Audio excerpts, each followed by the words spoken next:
Thank you for tuning in to Miss Tracy in Clarity today. This is how it feels to be black in America. I was born in 1977, and all I can say is I see the same things with new names. I know how it feels to live in an analog world, in a digital world. If these satellites cut everything off today, this sister will survive and thrive. I can do math without a calculator. I'm going to miss that GPS, but I'll live.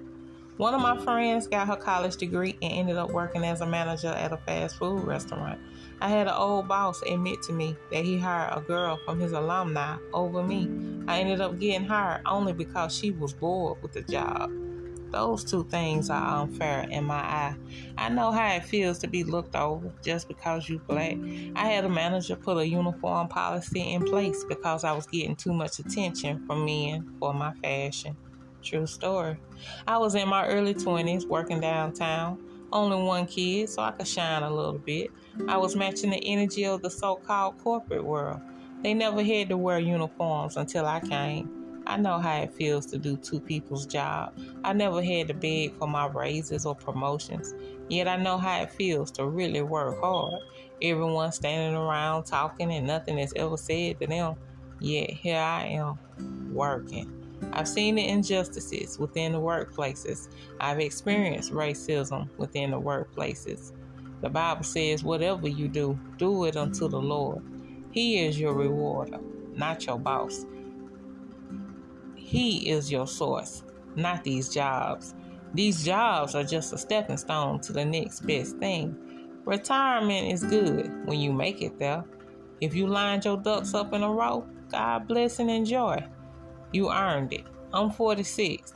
I'm not sure if I could look forward to something like that. That's not my aim anyway. I have other plans in mind. This podcast is one of them, of course. We've seen police brutality televised like never before. George Floyd was heart-wrenching because we all witnessed him take his last breath televised. That was the last video I would watch.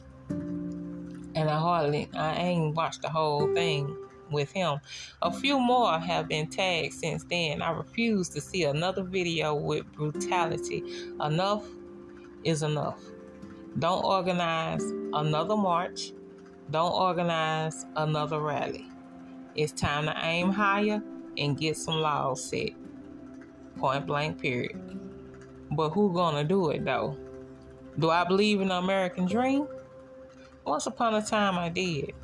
As of now, no, I don't believe in it. This is a living nightmare. We've gotten comfortable in our kidnapper's house. You better learn to research things on your own. History is beginning to get watered down. I'm glad I was born in the 70s. I don't know if I could have handled the civil rights movement and all things like it. Slavery was just awful on top of awful. I was seasoned just right for such a time as this. I can survive with or without my phone. My kids' charger go out, they're about to nut up. If the computer starts stalling, they're about to nut up. I saw a post on TikTok or Instagram, I can't remember which one, but bottom line is the mom will cut off the Wi-Fi to get her kids' attention. And it worked. One woman had a good idea.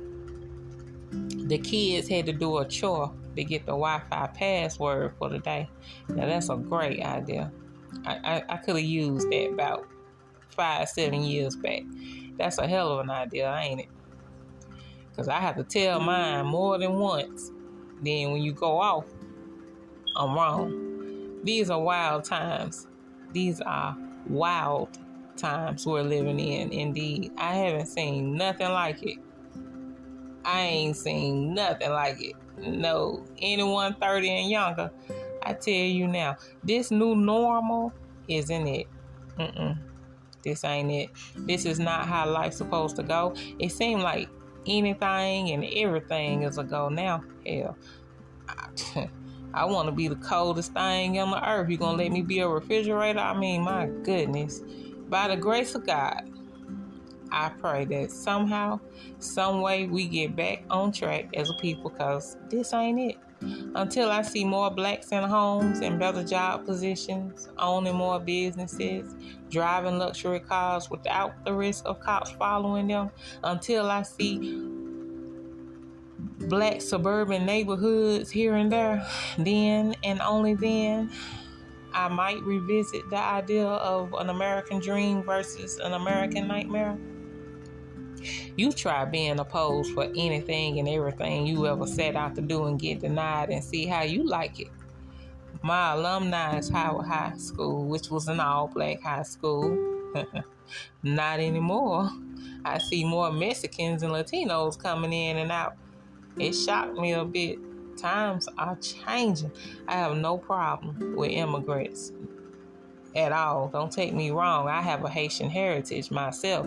Yet I notice they're getting houses on houses. Where are ours?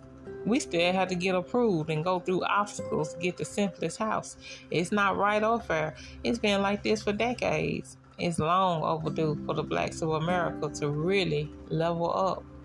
What are you aiming to accomplish today? How are you going to give back to your community? What are you doing to be a part of the solution and not the problem? I hope you got those $1 million answers on deck, because we need to hear it and see it as a collective. Do you agree or disagree? If you have any comments about today's episode, you can contact me at uniquelyt77@gmail.com. That's UNIQUELYTEE77@gmail.com. Godspeed.